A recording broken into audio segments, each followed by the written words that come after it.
በማቴዎስ ወንጌል መጽሐፍ ምዕራፍ 16 ከ13 ጀምሮ እንደዚህ ያነባሉ። ኢየሱስ ፊልጶስ ቂሳሪያ ወደ ተባለው አገር በደረሰ ጊዜ ደቀ መዛሙርቱን ለመሆኑ ሰዎች የሰው ልጅ ማን ነው ይላሉ ብሎ ጠየቃቸው። እነርሱም አንዳንዶቹ መጥምቁ ዮሐንስ፣ ሌሎች ኤልያስ፣ ሌሎች ደግሞ ኤርሚያስ ወይም ከነቢያት አንዱ ነው ይላሉ አሉት። እርሱም እናንተስ እኔ ማን ትሉኛላችሁ አላቸው።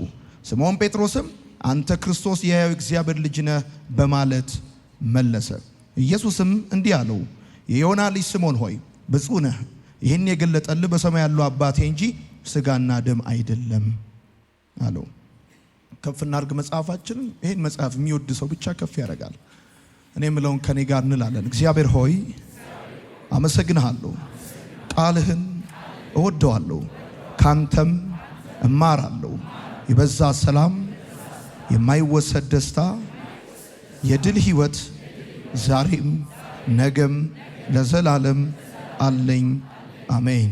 በኢትዮጵያ አዲስ ኪዳን ካህናት ቤተክርስቲያን አዲስ አበባ አጥቢያ ዘወትር አርብ ከኛ ጋር የመጽሐፍ ቅዱስ ጥናት የምትካፈሉ ወንድሞችና እህቶች በባለፉት ረጅም ጊዜያቶች ለአንድ ዓመት ያህል የራእይ መጽሐፍን ስናጠና ቆይተን ዛሬ ደግሞ ኢየሱስ በሚል ሐሳብ የተወሰነ ክፍል እንነጋገራለን።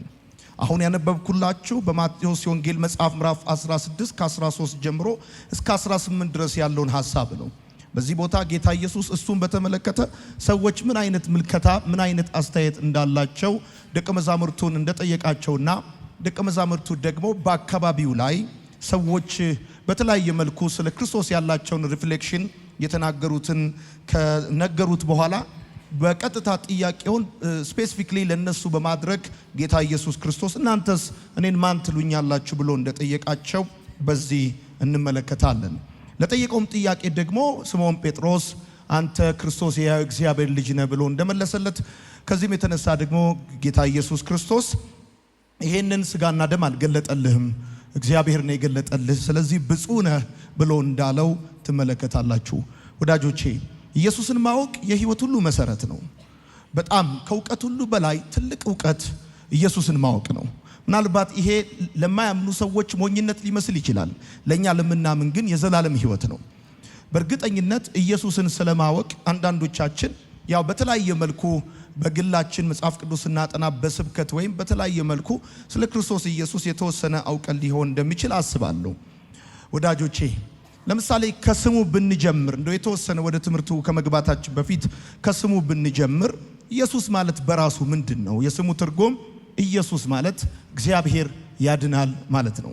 የምትጽፉ ሰዎች ካላችሁ ኢየሱስ ማለት ትርጉሙ እግዚአብሔር ያድናል ማለት ነው። የዕብራይስጥ ስሙ ኢያሱ ነው እንደምታውቁት ማለት ነው። ኢያሱ ነው በዕብራይስጥ። አሁን የምናወራው በግሪክ ኢየሱስ ብለን የምንለው እሱ እግዚአብሔር ያድናል ማለት ነው። ስለ ክርስቶስ ኢየሱስ የተለያዩ ትውፊት ላይ መሰረት ያደረጉ የተዛቡ ትምህርቶች አገሪቷ ላይ እንዳሉ ይታወቃል። ለምሳሌ ጌታ ኢየሱስ ክርስቶስ የተወለደው በበረት ግርግም ነው የሚለው ሐሳብ መጽሐፍ ቅዱሳዊ እንዳልሆነ ስንቶቻችሁ እንደምታስተውሉ አላቅም። ጌታ ኢየሱስ መጽሐፍ ቅዱስ በግርግም ተወለደ ብሎ አይነግረንም።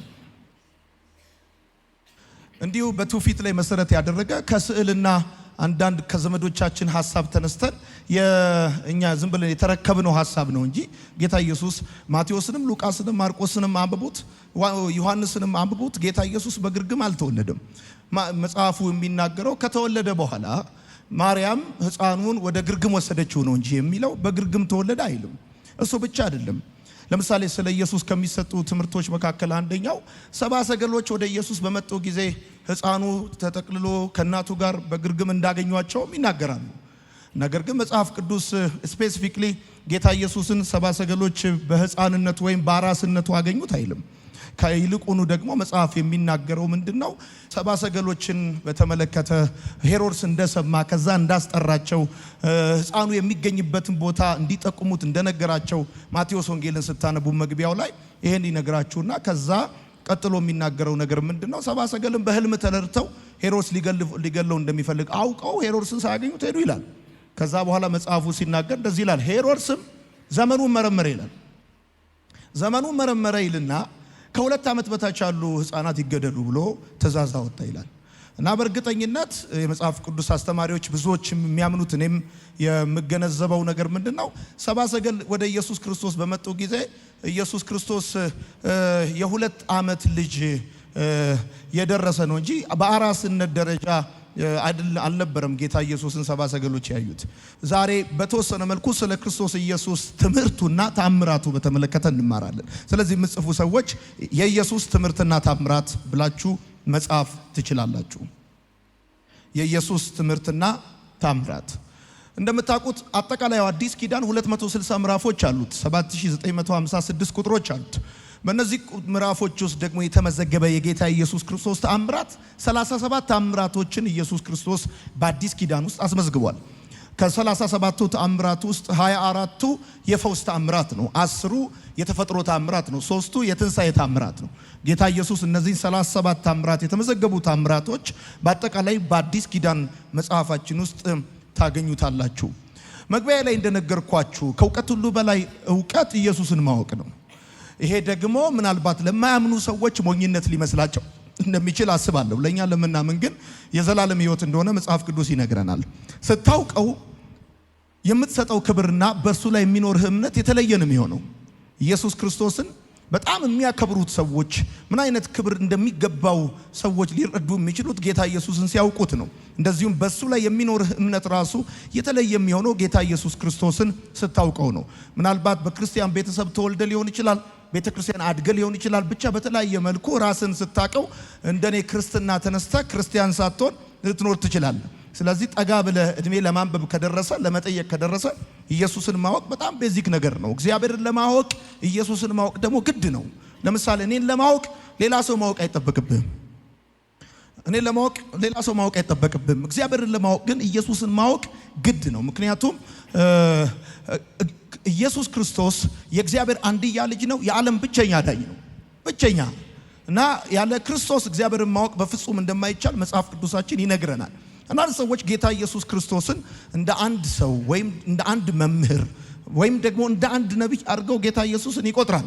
ነገር ግን ጌታ ኢየሱስ ክርስቶስን እንደ አንድ ነቢይ ወይም እንደ አንድ መምህር ወይም ደግሞ እንደ አንድ ሰው ብቻ ከቆጠርከው ለስህተት ትዳረጋለህ።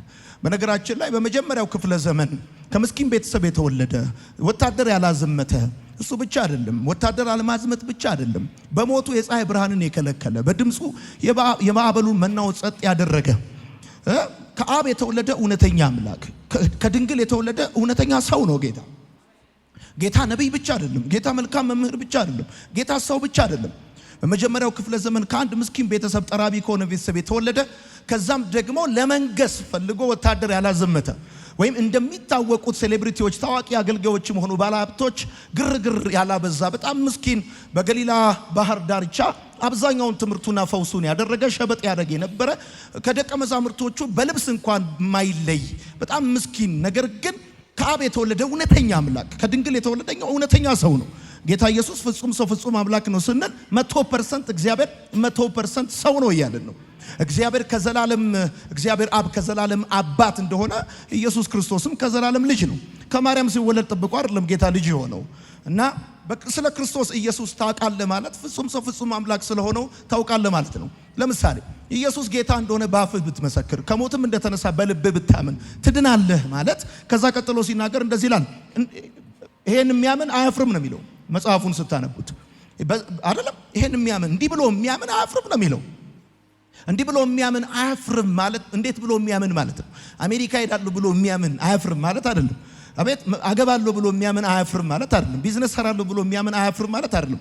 ኢየሱስ ጌታ እንደሆነ በአፍህ ብትመሰክር ከሞትም እንደተነሳ በልብ ብታምን ትድናለህ ማለት ይሄ እምነት ማለት ኢየሱስ ፍጹም ሰው ፍጹም አምላክ እንደሆነ ብታምን ትድናለህ ማለት ነው። ምክንያቱም ኢየሱስ ጌታ እንደሆነ ማለት ሞራል አይደለም፣ እንደው ድጋፍ እየሰጠ ሳይሆን ኢየሱስ ጌታ እንደሆነ ማለት ያህዌ እንደሆነ የብሉይ ኪዳኑ ያህዌ እንደሆነ ጀሆቫ እንደሆነ ኤልሻዳይ እንደሆነ እሱ ነው ጌታ ማለት ያህዌ ማለት ነው። ስለዚህ በአዲስ ኪዳን ይሄ ጌታ የሚለው ቃል የተካው ያህዌን ነው። ስለዚህ ይሄ በገሊላ ባህር ዳር አጠገብ ከምስኪን ቤተሰብ የተወለደ በቀራንዮ መስቀል ላይ የተሰቀለ ደሙን ያፈሰሰ የሾህ አክሊል ያደረጉበት እሱ መለኮት እንደሆነ ብታምን ደግሞ ፍጹም ሰው እንደሆነ ከሞት እንደተነሳ ስትል መለኮት አይሞትም፣ ሰው ነው የሚሞተው። ስለዚህ ኢየሱስ ጌታ እንደሆነ ስትል እሱ ያህዌ እንደሆነ ከሞትም እንደተነሳ ስትል ሰው እንደሆነ ብታምን ትድናል። ይሄን አምነ ደግሞ አታፍርም። የማያሳፍር እምነት ይሄ ነው። ለዚህ እስቲ አሜን በሏ። በደንብ አድርጋችሁ አሜን በሉ። ድገሙና አሜን በሉ። ኢየሱስ ጌታ ነው። ዛሬ አዳኛችን ነው የሚወራው። በደንብ አሜን በሉ። እንደውም አንድ የታሪክ ምሁር ሲናገር እንደዚህ ያለ እንደው የሚቻል ቢሆንና ቁርጥራጭ ብረቶች በማግኔት እንደሚሰበሰቡ የዓለም ታሪክ በማግኔት ቢሰበሰብ ኢየሱስ የሌለበትን የዓለም ታሪክ ማግኘት ወደፊትም ወደ ኋላም አንችልም ማለት። በየትኛውም ዘመን ዓለምነቷን ከያዘችበት ጊዜ ጀምሮ ሰማይ ከተዘረጋ ምድር ከጸና ዘመን ጀምሮ ዓለም ታሪክ ካላት ከኢየሱስ ውጪ ታሪክ የላትም።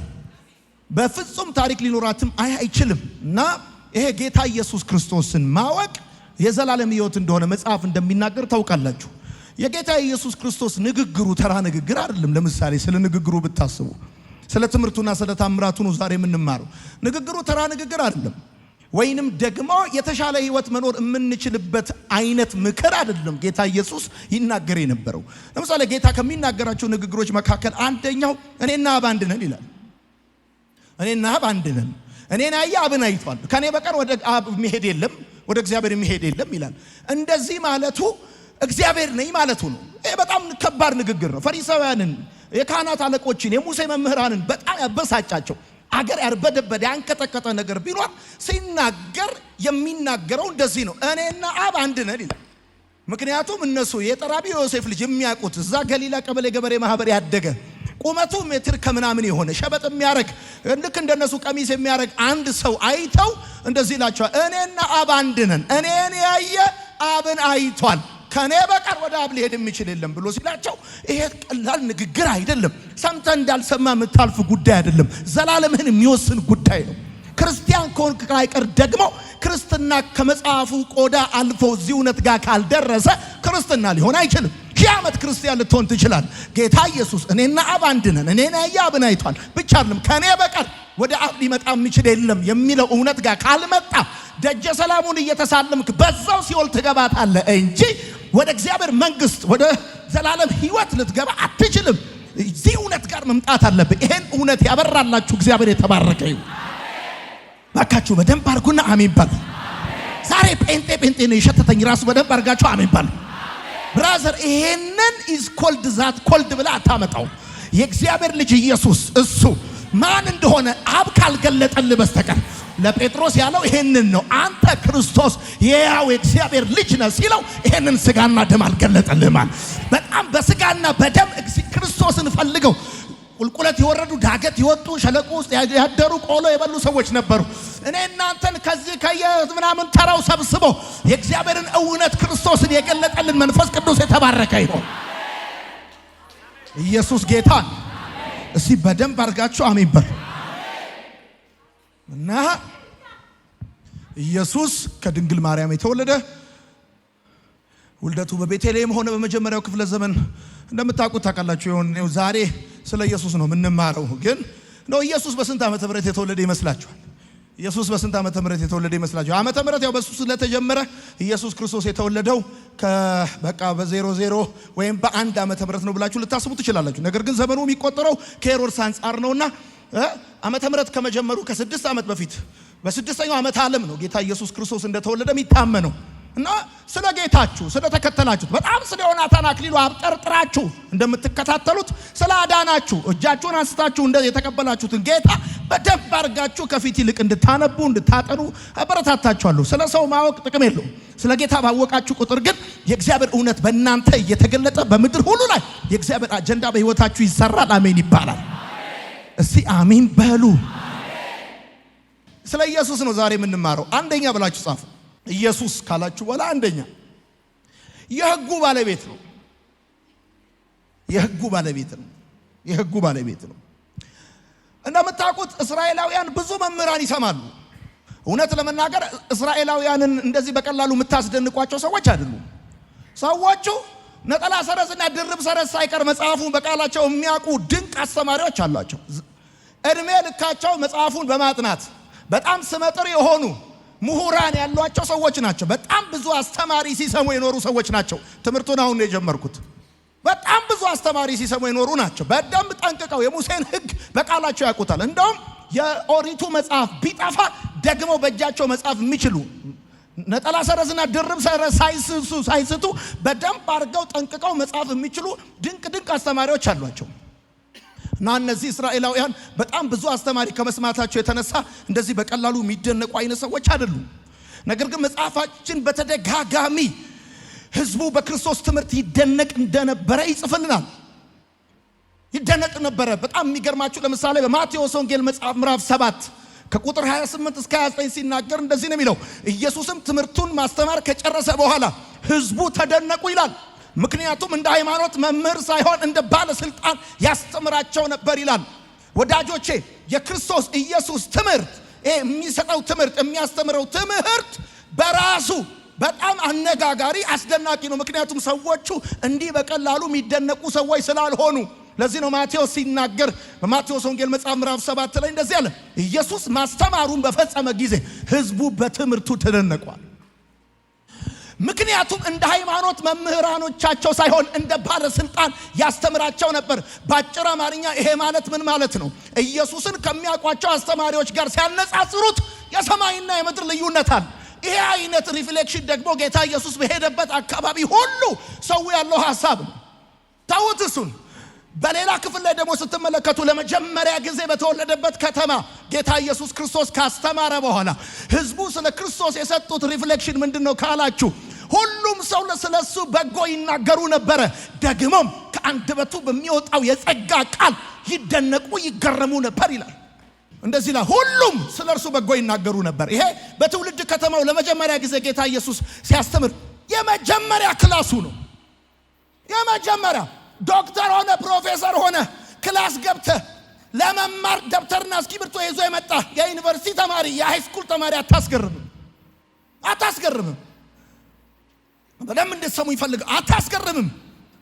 ምክንያቱም እኔ አስተማሪ ሆኜ አውቃለሁ። ገና የመጀመሪያ ጊዜ ኮርስ አውትላይንና ቾክ ይዘ ወደ ክላስ ስትገባ ተማሪ ሁሉ በግልምጫ ነው የሚያይ። ማን እንደሆን ከየት እንደመጣ ምን እንዳለ ጸባይን፣ ስታይል፣ የጸጉር አበጣጠርህን፣ ጫማን ምናምን ሲያዩ የመጀመሪያው ክላስ እንዲሁ ነው የሚያልፈው።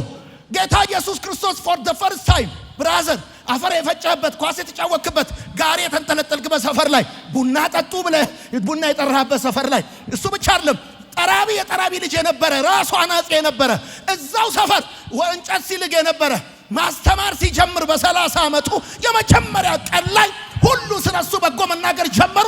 ከዛ ቀጥሎ ሲናገር እንደዚህ አለ፣ ከአንደበቱ በሚወጣው የዘቃ ቃል ይገረሙ ነበር። እንደዚህ አይነት ተራሳ የለም፣ እንደዚህ አይነት መምህር የለም ብራዘር። እሱ ብቻ መሰለ እንዴ? በትንሿ ከተማ በቅፍርናሆም ጌታ ኢየሱስ ባስተማረ ጊዜ የሆነው ተመሳሳይ ነገር ነው። ምን ስትሉ እንደ ባለስልጣን ያስተምራቸው ስለነበረ ህዝቡ ሁሉ ተገረሙ ይላቸዋል። ማርቆስ መጽሐፍ ምዕራፍ 1 ቁጥር 22 ምክንያት አለ ይሄን ምልበት። ማርቆስ እንደዚህ ይላል። ከዚያም እቺ ማርቆስ ደግሞ ትንሽ ከተማ ነች። ከኔ ጋር ሁኑ በጌታ በጣም ደስ የሚላችሁ ነገር ነው ዛሬ ማወራችሁ። መጀመሪያ ስለ ትምህርቱ ነው። ከዚያም ወደ ቅፍርናሆም ሄዱ። ኢየሱስም ወዲያው በሰንበት ቀን ወደ ምኩራብ ገብቶ ማስተማር ጀመረ፣ እንደ ጸሐፍት ሳይሆን። ምክንያቱም እነዚህ ሰዎች የሃይማኖት ጋዘሪንግን ሃይማኖታዊ ስብሰባን እንደ ኢንተርቴይንመንት ለምደውታል። እና ሲያስተምራቸው እንደ ጸሐፍት ሳይሆን እንደ ባለስልጣን በማስተማሩ ህዝቡ በትምህርቱ ተደነቀ። የመጀመሪያ ጊዜ ተራራው ላይ ማቴዎስ ህዝቡን አስደነቀ አለ። ቀጠለና እንደገና በገዛ ከተማው ህዝቡ ተደነቀ አለ ሉቃስ። ማርቆስ በቅፍርናሆም ተደነቀዋል። ይሄ ይገርማል እንዴ? አሁን ያ እነዚህ ቅፍርናሆም ገሊላ ምናምን የምትላቸው ያልተማሩ ሰዎች ስብስብ በቀላሉ የሚነኩ ናቸው ብለህ እንዳትል፣ ራሳቸው ሜዳ ላይ በሜዳቸው ደርቢ ማለት ነው በኢየሩሳሌም በቤተ መቅደስ ጌታ ኢየሱስ ሲያስተምር ህዝቡ ሰሙታል። እዛ የመጽሐፍት ሊቃውንት ምናምን 4 አይን ያለው 7 አይን ያለው 9 አይን ያለው ሊቃውንት ጠቅላላ ጥምጣሙን ጠምጥመው ቁጭ ብሏል። ከዛስ መጽሐፉ ሲናገር ሰው ሁሉ ተደነቀ ይልና እንደዚህ ይላል፣ ህዝቡ ሁሉ በትምህርቱ ስለተደነቁ የካህናት አለቆችና የሙሴ ህግ መምህራን ፈሩት። እንዴት እንደሚገሉት ማሰብ ዘዴ መፈለግ ጀመሩ አለ። የክርስቶስ የትምህርቱ ኢንፍሉዌንስ እንዴት እንደምትገለው እንኳን እስክታስብ የሚያደርስ። እኔ ስለ ኢየሱስ ካጠናው ከዚህ ጀምሬ ነው ማጠናው። እንዴት ሊያስተምር ነው አንተ ማለት ካሪኩለም ቀርጸ ትምህርት ነሰርተ ነጥብ 1.1 2.2 ብለ ከቻልክ ኮምፒት ማድረግ ነው እንጂ ሊደራረሱ በማይችሉበት ርቀት ነው። ጌታ በመጀመሪያዎቹ ከሚድ ፈተና በፊት ማለት ይችላል እንደ ተማሪ ገና ፋይናል ላይ ሳይደርስ ዋናውን ጉዳይ ሳያወራቸው ሰዎቹ እንዴት እንደሚገሉት ማሰብ ጀመራል። ጌታዬ ምን አይነት አስተማሪ ቢሆን። አሁን እዚህ ላይ ይጸልያል። እኔ ጸልያለሁ ብራዘር፣ ይሄን መጽሐፍ እያነበብኩኝ ይጸልያለሁ። ምን አይነት የቲቺንግ ኢንፍሉዌንስ እንዳለ፣ ምን አይነት አኖይንቲንግ ከአንደበቱ የሚወጣው የጸጋ ቃል ያስገርማቸው ነበር። ምንም ልፍ አይፈልግ፣ ማስታወቂያ አይፈልግ፣ ቲፎዞ አይፈልግ። ደግሞ የሚሰበስበው ጠቅላላ አሳጥማች ምስኪን ነው የሚሰበስበው። የመጣው ከገሊላ ነው፣ እዚህ ገባ ከማይባል ሰፈር። ደግሞ እንዳንዳንዶቹ የሆነ ትምህርት ቤት ምናም ገብቶ አይደለም የተማረው። ይገርማቸዋል። እና እንደዚህ ያለ መጽሐፍ ሲናገር በማርቆስ ወንጌል መጽሐፍ ምዕራፍ 11 ቁጥር 18 እንደዚህ ያለ የካህናት አለቆችና ጸሐፍትም፣ ብራዘር እነዚህ ጸሐፍት የሚባሉት መጽሐፉን በቃላቸው የሚያውቁ ናቸው። ነጠላ ሰረዝና ድርብ ሰረዝ ሳይስቱ የሚናገሩ ናቸው። ጸሐፍትም ይህንን ሲሰሙ እንዴት እንደሚያጠፉት መንገድ ይፈልጉ ጀመር። ሕዝቡ ሁሉ በትምህርታቸው በመገረማቸው ፈርተዋልና።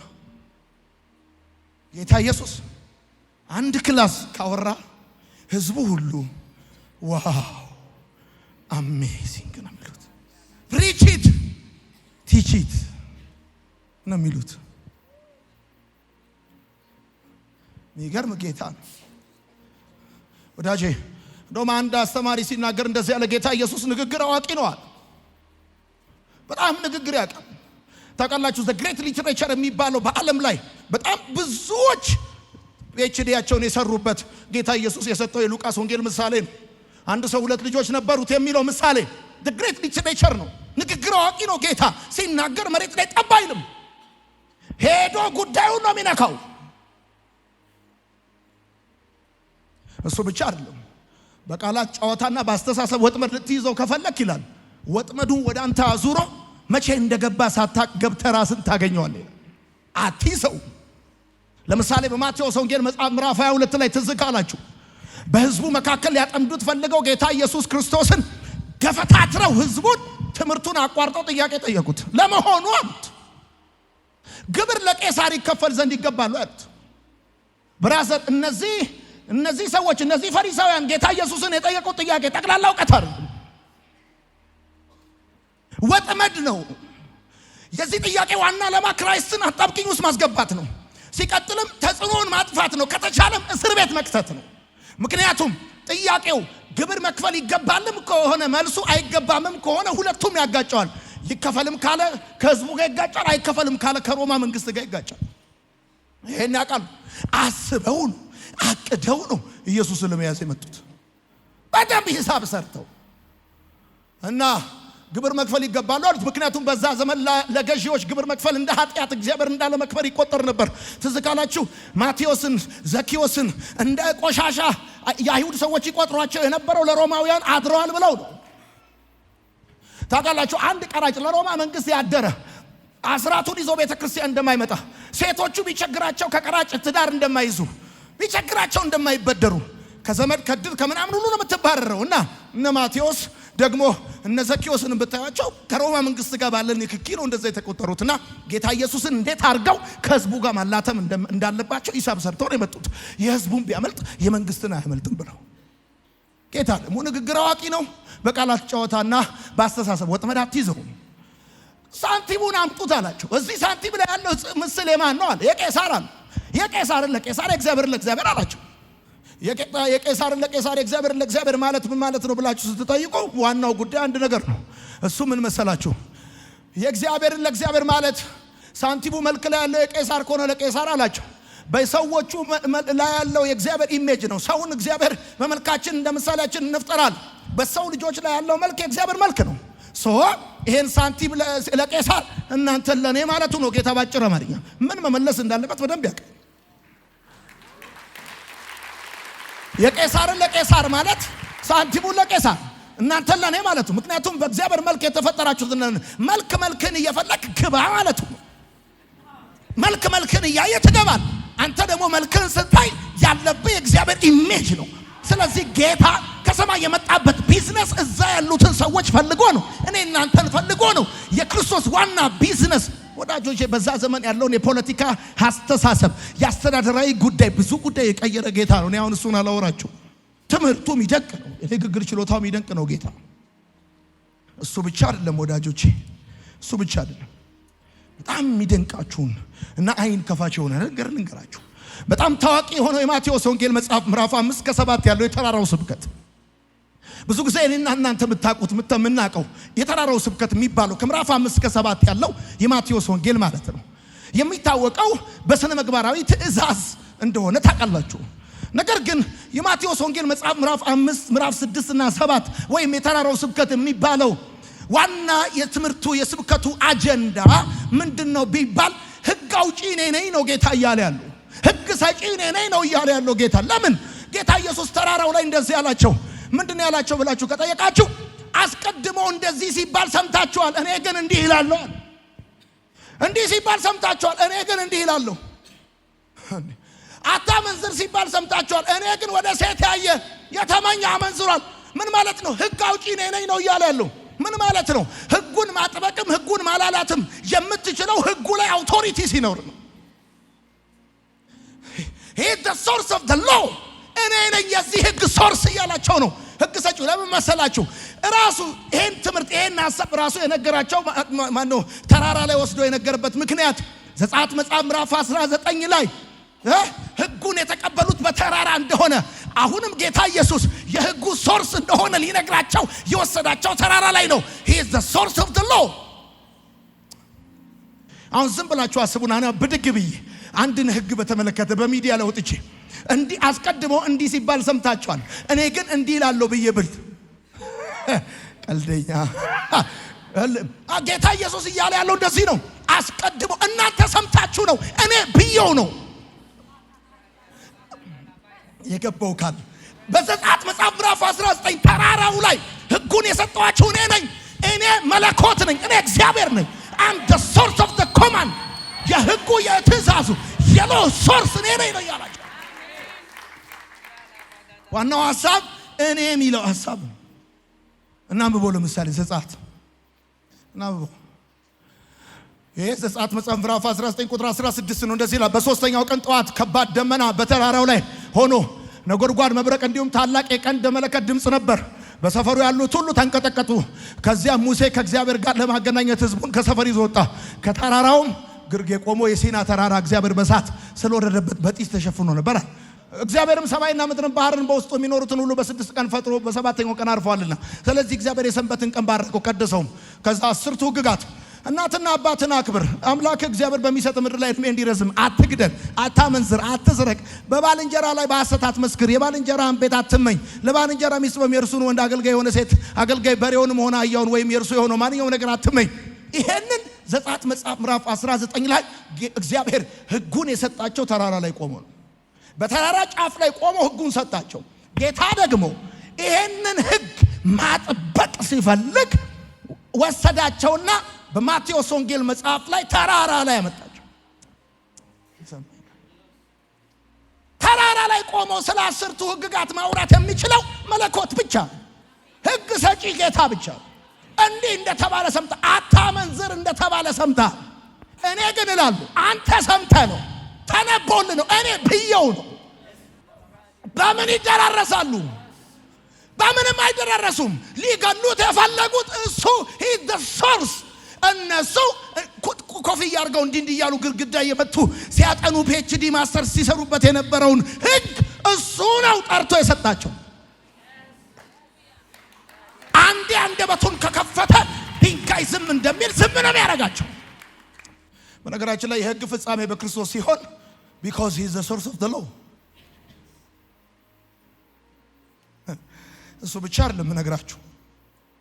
ትዝ ይላችኋል ሐዋርያ ጳውሎስ የተናገረው በሮሜ መጽሐፍ ምዕራፍ 9 ከቁጥር 1 እስከ 5 የተናገረው ብዙ ሐዘን እና የማያቋርጥ ጭንቀት በልቤ አለኝ አይደለም ያለው? አለኝ ስለ ክርስቶስ ሆኜ እውነትን እናገራለሁ፣ አይደለ? አልዋሽም፣ ሕሊናዬ በመንፈስ ቅዱስ ይመሰክርልኛል። ከዛም ቀጥሎ ሲናገር ምንድነው የሚለው? በስጋ ዘመዶቼ ስለሆኑ አይደለም የሚለው። ቀጥሎ ምን ይላል? ስለ እስራኤላውያን ሲናገር ልጅነትና ክብር፣ ኪዳን፣ የሕግ መሰጠት፣ የመቅደስ ስርዓት፣ የተስፋው ቃልና አባቶች ለነሱ ነበሩ አለ። ክርስቶስን በስጋ ከነሱ መጣ። የሕግ መሰጠት የሰጣቸው ጌታ። ወዳጆቼ ለምሳሌ በዮሐንስ ወንጌል መጽሐፍ ምዕራፍ 11 ከቁጥር 23 እስከ 25 ስታነቡ ለማርታ የተናገረው ጌታ ትንሣኤና ሕይወት እኔ ነኝ አላለም? ጌታ ኢየሱስ ማርታን አገኛት። ማርታ አዝናለች፣ ወንድሟ ሞቶባታል። እና ሲያገኛት ጌታ እንደዚህ አለ፣ ትንሣኤና ሕይወት እኔ ነኝ አላት። እያጽናናት መስሏት አውቃለሁ አንድ ቀን በሙታን ትንሣኤ ምና አይደለም እያልኩሽ ያለሁት ሕይወት መስጠት እችላለሁ ሳይሆን ሕይወት ነኝ ነው እያልኩሽ ያለሁት። የመጣው እኮ ሕይወት ነው። ሕይወት የሚሰጥ አንድ ረቢ አይደለም፣ ሕይወት ነው የመጣው እኮ። ኢተርኒቲ ነው፣ ዘላለም እኮ ነው የመጣው። ሄሎ እጃችሁን አንስታችሁ የተቀበላችሁት እናንተ ቤት የመጣው እኮ ሕይወት መስጠት የሚችል ጌታ አይደለም፣ ራሱ ሕይወት ነው። አሜን በል። እያልኩሽ ያለሁት ሕይወት ሰጥሻለሁ አይደለም፣ እኔ ራሴ ሕይወት ነኝ። በጌታ በኢየሱስም ዛሬ ባረኳችሁ። ይሄ ሕይወት በቤታችሁ ይሆናል። ትንሽ ነገር ልጨምርላችሁ። አሁን ለምሳሌ ትዝ ካላችሁ አሁን ቅድም መነሻ ላይ ያነበብነው የጴጥሮስ ሐሳብ እኔን ማን ትሉኛላችሁ አለ። እኔን ማን ትሉኛላችሁ ብሎ ሲል ጴጥሮስ ቀበል አደረገና፣ በነገራችን ላይ እንደ ጴጥሮስ መወደው እኔ ሐዋርያ አይደለም። በጣም ጃይንት፣ በጣም የሚገርም ሰው፣ ሪል ነው ጴጥሮስ፣ ሪል ነው። በቃ የሚሰማውን ነው የሚለው። ጌታ ሆይ በባህር ላይ ልምጣን ምናምን በቃ ደስ ይላል። በቃ ጌታ ይመስገን። እሳት እየሞቀ ከካደም ይክዳል። በቃ ዞር የሚክድ ጌታ ዞር ብሎ አየው። በቃ ተገላገለ። እዛው ዞሮ ግን አንድ እውነት ልንገራችሁ። ይኸው ቀና ብላችሁ ነኝ እኔ ማን ይሉኛል ብሎ ሲል ጴጥሮስ ቀበል አደረገና እንደዚህ አንተ አለው፣ አንተ ክርስቶስ የሕያው እግዚአብሔር ልጅ ነህ ሲለው እንደዚህ ያለ ጌታ ጴጥሮስ አለው፣ አንተ ብፁዕ ነህ። ይሄንን እግዚአብሔር ካልሆነ በቀር ስጋና ደም የትኛው ተራ ሰው ነው እንዲህ ማለት የሚችለው? እግዚአብሔር ካልሆነ ስጋና ደም ሊገልጽልህ አይችልም ብሎ ሊል የሚችል መምህር፣ ጸሐፍት ከብሉይ ኪዳን ጥራ ከበለክበት ጥራ ይሄን ሊል የሚችል ማንም የለም። ጴጥሮስ እያለ ያለው ምንድን ነው? አንተ የሕያው የእግዚአብሔር ልጅ ነህ ሲለው የባህሪ መለኮት ነህ እያለው፣ አንተ እግዚአብሔር ነህ እያለው እንደዚህ አለው። አንተ ይሄንን አለ ልካረም አርም ያለው ይሄንን አለ ስጋና ደም ሊገልጽልህ አይችልም። እንደዚህ ተውት። እሱ አገረገዡ ጌታ ኢየሱስ እንደዚህ አለው፣ አንተ ክርስቶስ የእግዚአብሔር ልጅ እንደሆንክ ንገረን ብሎ ሲለው እሱን አንተ ብለሃል አለ። ይልቁኑ ለሁላችሁ የምነግራችሁ ነገር አለ። የሰው ልጅ አለ በኃይሉ ቀኝ ተቀምጧል፣ በደመና በክብር ሲመጣ ታዩታላችኋል። እንደዚህ ማለት የሚችል አስተማሪ ምኩራብ ውስጥ የለም። ዳስ ዋይ ምድር ተደነቀ፣ ተገረሙ። ለዘመናት ሲሰሙት የነበረው ቃል አካል ለበሰ፣ ወክ አደረገ፣ ሰፈራቸው ላይ ተንቀሳቀሰ። ይሄ ጌታ የኔ ጌታ ነው፣ በኃይል ቀኝ ተቀምጦ በደመና በክብር ይመጣል የሚል አሜን ይላል።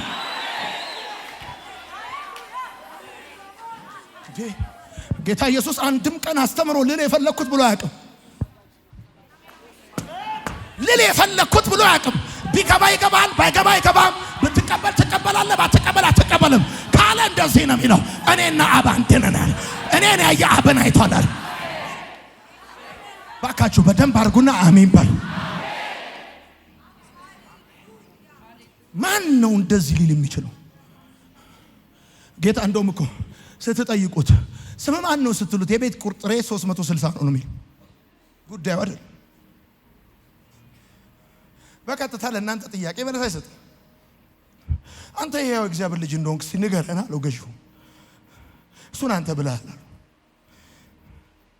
እንደውም ለአንተ ብቻ ሳይሆን እዚህ ላላችሁት በጠቅላላ አንድ ነገር ነግራችሁ፣ የሰው ልጅ በኃይሉ ቀኝ ተቀምጦ በደመና በክብር ሲመጣ ታዩታላችሁ። እንዴ ታዩታላችሁ አለ። ልል ፈልጌ ነው እንደዚህ ልል ፈልጌ ነው ብሎ እኔ አሁን ስንት ቀን ማብራሪያ ሰጥቼ አውቃለሁ። አቤት ስጋዬን ያልበላ ደሜን ያልጠጣ ብሎ ልልፈልግ እኔ እኮ ልል ያልፍኩት እኮ ህይወትን ስጠኝ ምን አይሉ። እንዴት አይነት የሚሰቀጥጥ ሐሳብ ነው የሚያወራው ብለው ሲሄዱ ዞር ሲል ጥቂት ነው የቀሩት። እናንተስ የኔ ጌታ ድንቅ ነው፣ ድንቅ ነው። አሜን በሉ። ሴ አሜን። በነገራችን ላይ በጥሬ ስጋ አፋችሁ ምራቅ የሚሞላ ሰዎች እኔ በእግዚአብሔር ቃል ነው አፌ ምራቅ የሚሞላው። ራሱ አሁን ስለ ትምህርቱና ስለሚናቅ በትምህርቱ ተደነቁ ሲል ልቤ ይመታል። ቶ ይላል። ሄሎ እንደዚህ ሲነገር እንደ ድንብል የሆነ እንደ አናናስ ፓፓዬ መስል ዝም ብለህ ቁጭ በልና ከዛ በኋላ አልተቀበሉኝም አጋፉኝ ምናምን በል። በጌታ በኢየሱስ ስም with the same anointing እግዚአብሔር አምላክ በምድር ላይ ካገለገልከው እንደዛ ያስነሳል። በቃ ተገረምበት ተደነቅበትና ነው መንፈስ አኖይንቲንጉ ራሱ አንተ ላይ ኦፕሬት ያደርጋል። ሴ አሜን በደንብ አድርግ። ኢየሱስ ጌታ ነው። ኢየሱስ የሚያስተምረውን ትምህርት ሁሉ የሚያስተምረው ታላቅ አስተማሪ ተብሎ እውቅና እንዲሰጠው ወይም ተጽዕኖ ፈጣሪ ተብሎ እንዲዘክሩት አይደለም። እሱ እውቅና የሚፈልግ ዝክር የሚፈልግ ተራ ሰው አይደለም። እሱ የሕጉ ባለቤት እኮ ነው። አሁን ችግሩ ምንድነው? እነሱ ዘጸአትን ዘኍልቍን ዘሌዋውያንን ጠቅሰው ነው የሚያስተምሩት። እሱ ራሱ እኮ እሱ ነው እኮ እንደዚህ እኮ ጠቅሰው የሚያወሩት። አልገባህም ያልኩት እሱ ራሱ እኮ ነው መጽሐፍ ሁሉ ስለሱ ነው የሚያወሩት። እነሱ እኮ ጠቅሰው የሚያወሩት እኮ እሱን ነው። እንዴት ይደራረሳሉ? he is the source of the law። ሙሴን እጁን ይዞ ያጻፈው እኮ እሱ፣ ዳዊቱን እጁን ይዞ ያዘመረው እሱ። ሊደራረሱ አይችሉም። አንድ ጊዜ ሰፈሩ ላይ ብራዘር፣ በዓለም ላይ በጣም ከባድ ነገር ሁለት አካል ማሳመን ነው፣ ሚስትህንና የሰፈርህን ሰው። ቀዳዳ ቁንጣ አድርገህ ኳስ ስትጫወት ያዩ ጠቅላላ ከረባት አድርገህ ብትመጣ ከከረባት አይጀምሩም። የሚገርም ነገር አውርታቸው ስታበቃ ጀርባህን መታ እያደረጉ ያቺ ቁንጣ ትዝ ትላለች ይለዋል። ወጋው እንዲህ አይነት የድሮ መንፈስ እዚህ ልሻል። በዚህ በኩል ቁጥርጥር ተሰርተሽ ሳትጨረሽ ነው ማቅሽ ምን ይላል እግዚአብሔር።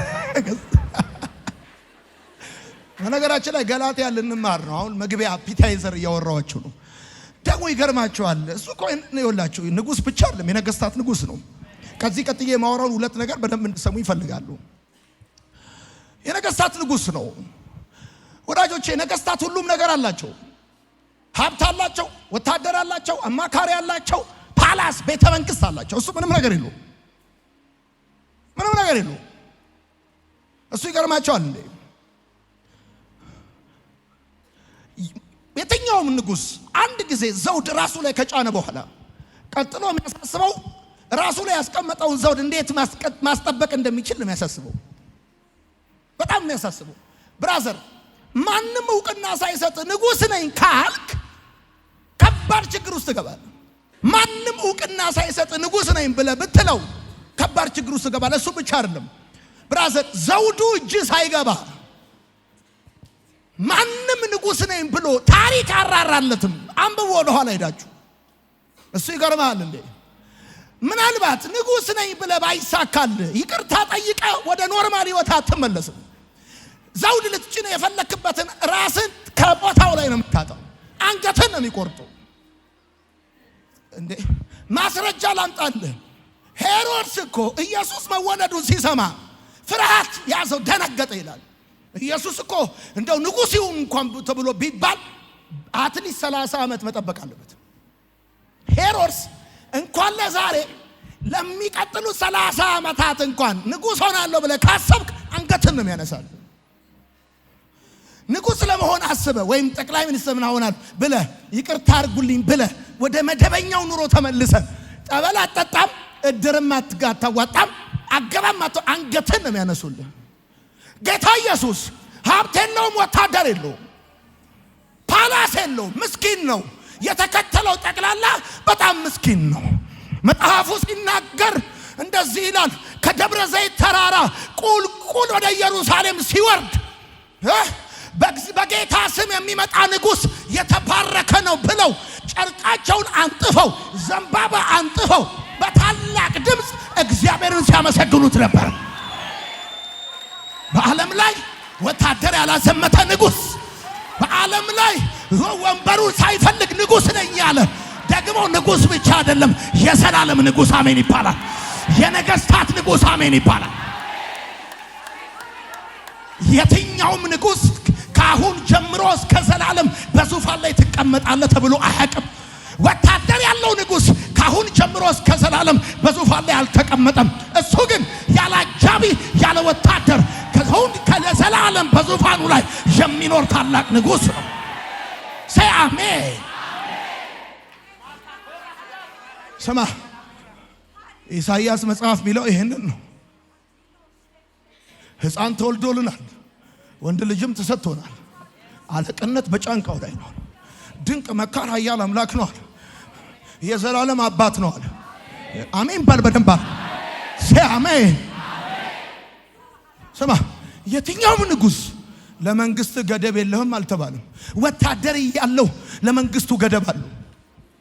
ወታደር እያለው ለግዛቱ ገደብ አለው። የኢትዮጵያ መንግስት ገደቡ ሙያ ላይ ነው። የአሜሪካ መንግስት ገደብ አለው። የፈለከው መንግስት የራሻ ገደብ አለው። እሱ ያለ ወታደር አንድም ፓላስ ሳይኖረው ይገርማል። እሱ ግን ለመንግስቱ ገደብ የለው። ይገዛል፣ ይገርማል። 4ቱንም 7ቱንም አህጉር ያስተዳድራል። ወቅትና ወራትን ያፈራርቃል። ዘመንን በእጁ ይዘረጋል። አሜን በል በደንብ አድርገህ። ፀሐይን ያወጣል፣ ያከባል።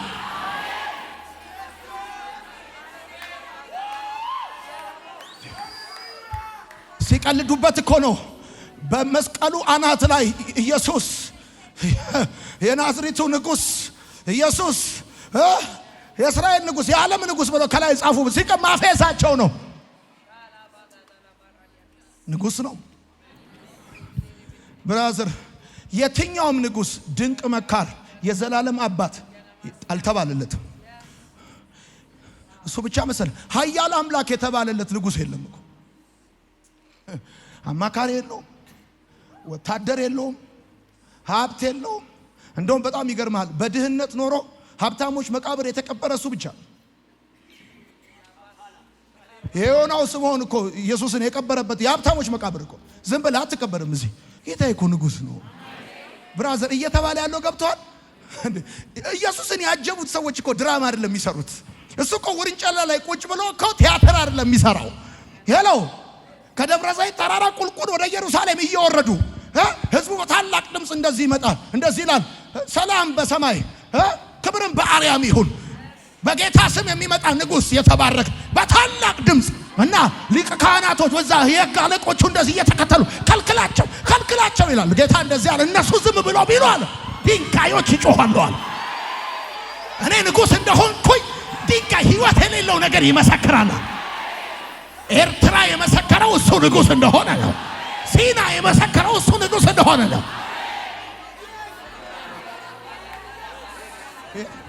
ከልክሏቸዋል፣ ከልክላቸዋል። አያቸው ክፋታቸው። ከልክላቸዋል። ምን ከልክላቸዋል? እነሱ ዝም ቢሉ እኔ ንጉሥ እንደሆንኩ በጌታ ስም የሚመጣ ንጉሥ የተባረከ ነው። አንብበው መጽሐፉን በታላቅ ድምፅ አለ። መጽሐፍ እንደዚህ እኮ ነው የሚለው። በደብረ ዘይት ተራራ ቁልቁል ወደሚወስደው መንገድ በተቃረቡ ጊዜ እኔ እኮ በአይነ ህሊናዬ ስለዋል እና እዚህ አዳማ አካባቢ ከኖርክ በቃ አዳማ መግቢያው ጋር ያለው ልክ እንደዚህ ቁልቁል ቁልቁለት እንደማለት እንዴት አድርጌ ላስረዳ? ሊማ በለው ከፈለክ የፈለክበት በለው። ቁልቁል ወደሚወስደው በተቃረቡ ጊዜ ቁጥራቸው እጅግ ብዙ የሆነ ደቀ መዛሙርት ስላዩት ታምራት ሁሉ ደስ እያላቸው ድምፃቸውን ከፍ በማድረግ እንዲህ ያሉ እግዚአብሔርን ያመሰግኑ ጀመር። በጌታ ስም ይመጣ ንጉሥ። ሄሎ ብራዘር፣ እኔ ለ600 ዓመት የእስራኤል የንግስና ወንበር ባዶ ነበር። በነገራችን ላይ ጌታ ኢየሱስ በዮርዳኖስ ባህር እንደተጠመቀ ከውሃው ሲወጣ የምወደው ልጄ ሲል ልጅ የሚለው ቃል የንጉሥ ስም ነው። እግዚአብሔር ዳዊት እንደዚያ ነው፣ እኔ አባት ሆነዋለሁ እሱም ልጄ ይሆነኛል። የንጉሥ ስም ነው። ለፈርዖን እግዚአብሔር ምን አለ? እንደዚያ አለ ለፈርዖን ሲናገር እስራኤል የበኩር ልጄ ነው አለ። ይሄ እኮ ታይትል ነው። ጌታ ኢየሱስ ክርስቶስ ኪንግ እንደሆነ ኦፊሻሊ አናውንስ እየተደረገ የነበረበት ታይም ነው። ከዮርዳኖስ ሲወጣ የምወደው ልጄ እሱ ነው ሲል ሂዝ ኤ ኪንግ። ከዛ በሰማይ ሰላም በአርያምም ክብር ይሁን፣ በሕዝቡ መካከል የነበሩ አንዳንድ ፈሪሳውያን ኢየሱስን መምህር ሆይ ደቀ መዛሙርትህን ገስጻቸው እንጂ እየሳቱ ነው። ስሜታዊ ሲሆኑ አይታወቃቸውም። እረፉ በላቸው፣ ገስጻቸው እንጂ አሉት። እርሱም እላችኋለሁ ለማለት ራሱ who are you ቢሉ ማለት I am somebody ማለት አለ። እላችኋለሁ ካልክ እንደዚህ ያለ ቀጥሎ እነርሱ ዝም ቢሉ ድንጋዮች ይጮሃሉ። ምን ብለው? በጌታ ስም የሚመጣ ንጉስ የተባረከ ነው፣ ንጉስ ነው ብለው ድንጋዮች ይጮሃሉ። ብራዘር እኔ ማገለግለው ባላገለግለው ብዙ የሚያገለግለው ስላለ ነው። እኔ ማከብረው ባላከብረው ብዙ የሚያከብረው ስላለ ነው። ይሄ እድል እንዲያመልጠኝ ስለማልፈልግ ነው። ንጉስ ነው የሚል ሰው ታላቅ እልልታ ጭብጨባ።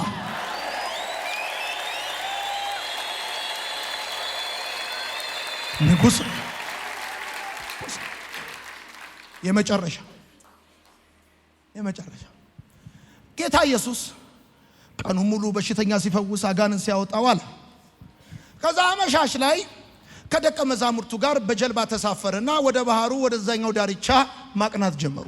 እንደምታውቁት ጌታ ኢየሱስና ደቀ መዛሙርቶቹ የገሊላ ባህርን በሚገባ ያውቁታል። አብዛኛው የጌታ ኢየሱስ ክርስቶስ ትምህርትም ሆነ የፈውስ አገልግሎት የተከናወነው በገሊላ ባህር አካባቢ ነው። ጴጥሮስም ሆኑ ከጴጥሮስ ጋር የነበሩ ጥቂት ደቀ መዛሙርት ወደ ጌታ ወደ ኢየሱስ ከመምጣታቸው በፊት አሳ ያጠምዱ የነበሩት በዛው የገሊላ ባህር አካባቢ ነው። የገሊላ ባህር ትልቅ የሚባል ባህር አይደለም። ከባህርነት ይልቅ እንደውም ኩልል ያለ ሐይቅ ነገር ነው። ዙሪያው 53 ኪሎ ሜትር ይሸፍናል። ጥልቀቱ ደግሞ 213 ሜትር ጥልቀት ያለው ባህር ነው። ተምዘግዛጊ ንፋስ በሚልኩ ተከታታይ ሸለቆዎች የተከበበ ነው የገሊላ ባህር እና ከነዚህ ሸለቆዎች የሚመጣው ንፋስ ማስጠንቀቂያ ሳይሰጥ ድንገት የሚመጣ ኃይለኛ ማዕበል ነው በገሊላ ባህር ላይ የሚያስነሳው። እና አንድ ጊዜ የሆነው እንደዚህ ነው። ጌታ ኢየሱስ ክርስቶስ ከደቀ መዛሙርቱ ጋር ወደ ባህሩ ወደ ገሊላ ባህር ወደዛኛው ዳርቻ ለመሄድ በመሄድ ላይ ሳሉ በባህሩ መካከል ላይ ደርሰው እያለ ድንገት ኃይለኛ የሆነ ንፋስ ተነሳ፣ ወጀብ ተነሳ እና በጣም እንግዳና የሚረብሽ ነገር ስለነበረ ማቴዎስ ራሱ ሲዘግበው ምን አለ? ኃይለኛ ማዕበል ነበር አለው። እናንተ በደንብ ማንበብ ትችላላችሁ ምን አይነት ማዕበል እንደነበረ ማለት ነው። እናም ቀጥሎ ሲናገር ምንድነው የሚለው? ስለዚህ ስለ ማዕበሉ ሁኔታ ሲናገር ያን ቀን በመሸ ጊዜ ይላል። ቆይ አነበዋል። በመሸ እኔ ነኝ። ከዛ እንደዚህ ይላል ማቴዎስ የማዕበሉን ሁኔታ ሲገልጽ ያለው ሴሲሞስ የሚል ቃል ተጠቅሞ ነው ያለው። ሴሲሞስ ማለት በውሃ ላይ እንዳለ የመሬት መንቀጥቀጥ ማለት በጣም ከባድ የሆነ ነገር ነው የተከሰተው። በዚህ ውስጥ ጌታ ኢየሱስ በታንኳ የኋለኛው ክፍል ተኝቶ እንደነበረ በደንብ አድርጎ ይዘግብላቸዋል ማቴዎስ ራሱ።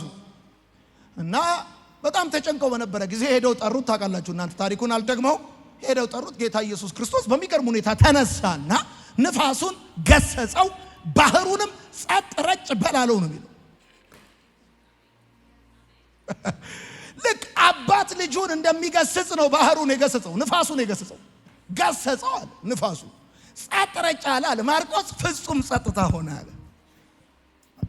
አቤት ልጅን ገሰጸታል ዝበል ዋ ሁለተኛ ድምፅን እንዳልሰማ በለታቃል።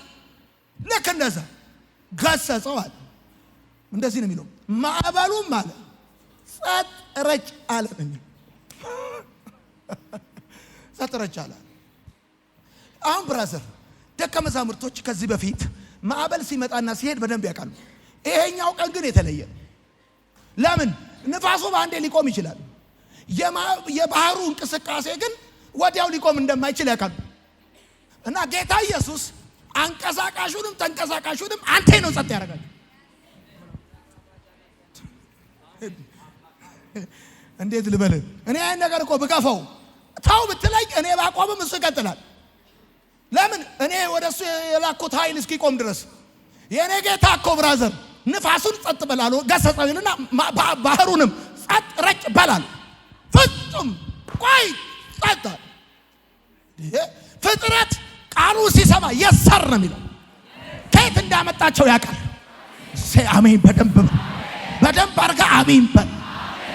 አንተ ለመገሰጽ ሞክረህ ታውቃለህ? ባህር ማዕበል ትራይት ውጣና ከፈለክ ሐዋሳ ሂድና ገስጸው። እኔ ዝናብ ለመገሰጽ ሞክሬ ያውቃል። ንጉሴ ሮባ ሲያረጋ ይቼ ሐዋርያው ንጉሴ ሮባ ሲጸልይ ያየው አንድ ኮንፈረንስ ላይ ጌታ ሆይ ዝናቡ ይቁማል። ቆመ። አየው በስንት አያቴ ቤት ውሃ ልክ ላይ ቆሜ ዝናብ መጣ። አረ አቆመዋለሁ ብዬ በጌታ በኢየሱስ ስም ቆም አልኩ። ብራዘር ዶፍ ዘነበ። ዶፍ ካካካካካ በጌታ በኢየሱስ ስም ዝነብ አልኩ። ከቲ ይኸውልህ በየትኛውም አይነት ሁኔታ ውስጥ እለፍ ግባ ሁን፣ ያን ሁኔታ ከረበሸክ ጌታ የሚገስጸው አንተ ልጅን እንደምትገስጸው ልክ እንደዛ ይገስጸዋል። ዛሬ በጌታ በኢየሱስ ስም አምላክ ንጉሥ ነው። የትኛውም የረበሸ ነገር ጸጥ ረጭ ይላል። አሜን። በደንብ አድርግ።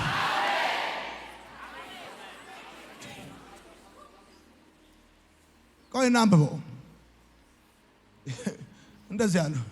ያን ቀን በመሸ ጊዜ ወደ ማዶ እንሻገር አላቸው። እነርሱ ሕዝቡን ትተው በጀልባ ውስጥ እንዳለ በዚያው ይዘውት ሄዱ። ሌሎች በጀልባቸውም አብረውት ነበሩ። በዚህን ጊዜ ኃይለኛ አውሎ ንፋስ ተነሳ። ማዕበሉም ይሄን የሚለው እንግዲህ ማቴዎስ ነው። ኃይለኛ አውሎ ንፋስ ተነሳ አለ። ሴሲሞስ የሚል ቃል የሚጠቀመው በምድር ላይ እንዳለ የመሬት መንቀጥቀጥ በውሃ ላይ ያለ የመሬት መንቀጥቀጥ እንደማለት ነው። ተነሳ። ማዕበሉም በነገራችን ይሄ ማለት ጀልባውን መገልበጥና መስበር የሚችል ማለት ነው። ሴሲሞስ ማለት ገልብጦ መስበር ይችላል። ከዛ ተነሳ። እስኪሞላ ድረስ ጀልባዋን ያናውጣት ነበር አለ። ኢየሱስ ግን ትራስ ተንተርሶ ደስ ይለኛል ይሄ ከጀልባ በስተኋላ በኩል ተኝቶ ነበር ይላል። ብዙ ጊዜ የሞከርኩትን ይሄን ፕሌን ላይ ነው። ጌታ ይባርከኝ። ተኝቶ ነበር አለ። እነርሱም ቀስቅሰውት መምህር ሆይ ስንጠፋ አይገድህም ምን አሉት። በነገራችን ላይ ሌላኛው እንደዚህ ነው። ልናልቅ እኮ ነው አለው ነው የሚለው ማርቆስ። ጌታ ሆይ ማለቃችን ነው ብሎ ነው የጻፈው። ሉቃስም በተደጋጋሚ ሁኔታ ኧረ ጌታ ሆይ ማለቃችን ነው ያለው። ከዛ አይገድህም ምን አሉት። እርሱም ተነስቶ ንፋሱን ገሰጸው፣ ባህሩንም ጸጥ ረጭ በል አለው። ማርቆስ ሲጽፍ ፍጹም ጸጥታ ኪፕ ኳይት እንዳለ አስተማሪ። እኔ እኮ አልተረዳኝም እንዴ? ይኸው አንቀሳቃሹንም ተንቀሳቃሹንም ሁለቱንም በአንድ ቃል ጸጥ አደረጋቸው። ከመሄዳችሁ በፊት ምጸልዩላችሁ ጸሎት ይሄን ነው። በህይወታችሁ ጥፋትን የሚያንቀሳቅስም ለጥፋት የሚንቀሳቀስም በጌታ በኢየሱስ ስም እንደ ድንጋይ ዝም ይላል።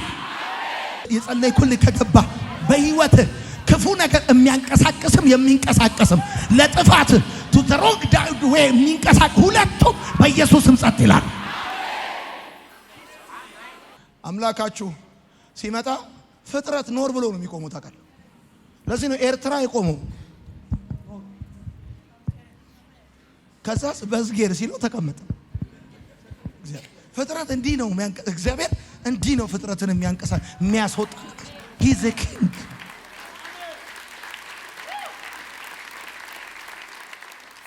አልዓዛርም በአራተኛው ቀን በስም ጠርቶ በህይወት ያኖረው።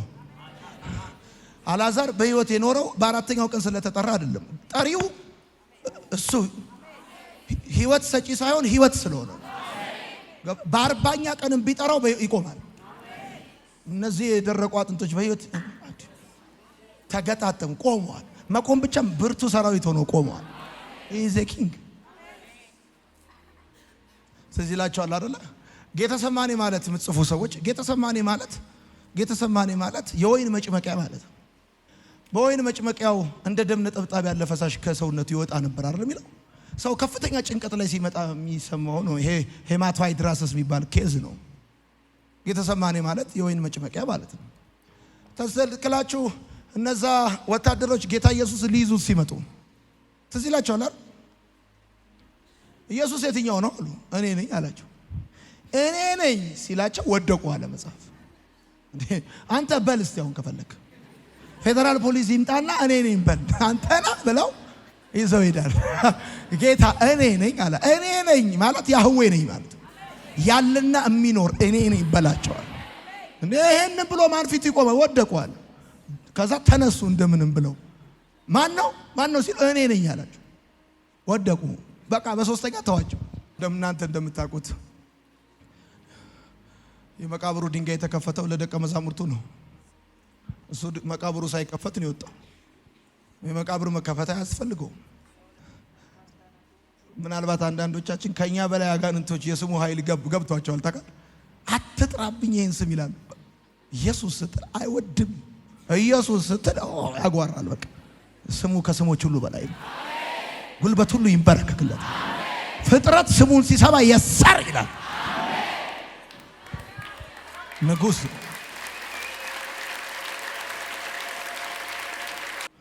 ጳውሎስ ደብዳቤ ይዞ ደቀ መዛሙርቱን ሊያሳድድ ሲሄድ መንገድ ላይ ያዘው ጌታ።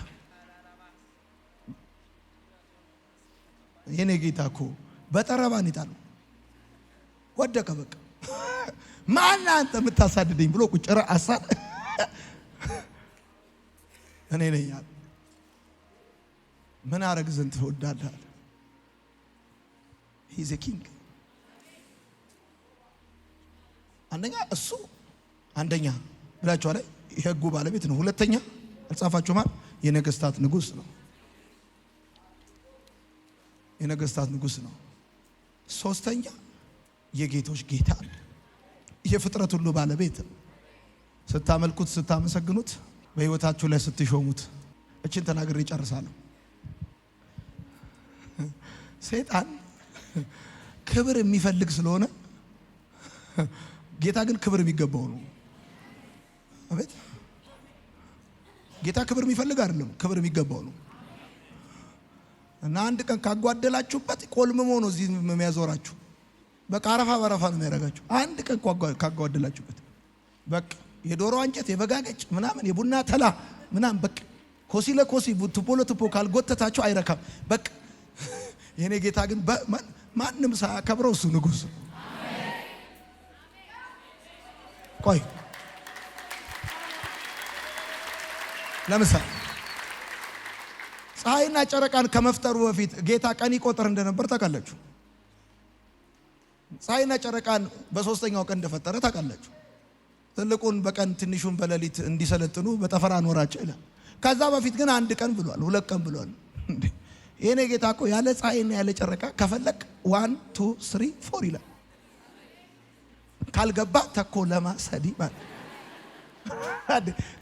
አተኮ ሲገባና ሲወጣ ተጠብቀ ነው 1 2 የምትለው። የኔ ጌታ ፀሐይም ጨረቃም ሳይኖሩ 1 2 3 ይላል። በጣም ደስ የሚለኝ ነገር ተናግሬ እጨርሳለሁ። ሰማይና ምድር ኑ ሲላቸው ለምን ብለው ሳይሉ ነው የመጡት። ሂዱ ሲላቸው ወዴት ሳይሉ ሹልክ ብሎ ነው የሚሉት። ያሳር ነው የሚሉት። እንደ እንጀራ ነው የሚጠቀልላቸው። ኑ ሲላቸው ኢኮኖሚው አልጨመረም። አቤት ሂዱ ሲላቸው ክስረት አይደርስበትም። የኔ ጌታ ደስ ይለኛል። ደግሞ የመጨረሻ ከክህደት በኋላ የሚሾም የኔ ጌታ ብቻ ነው።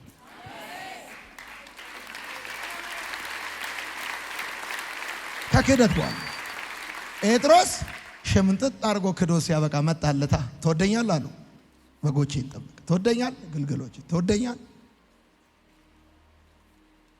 ትወደኛለህ አለው። ወዳጅ ነው በዘመኑ። እስቲ አሜን በሉ። ለወደደን ከበደላችን በደሙ ላጠበን ለሱ ከዘላለም እስከ ዘላለም ክብር ይሁንለት። ወንጌል ይለውጣል።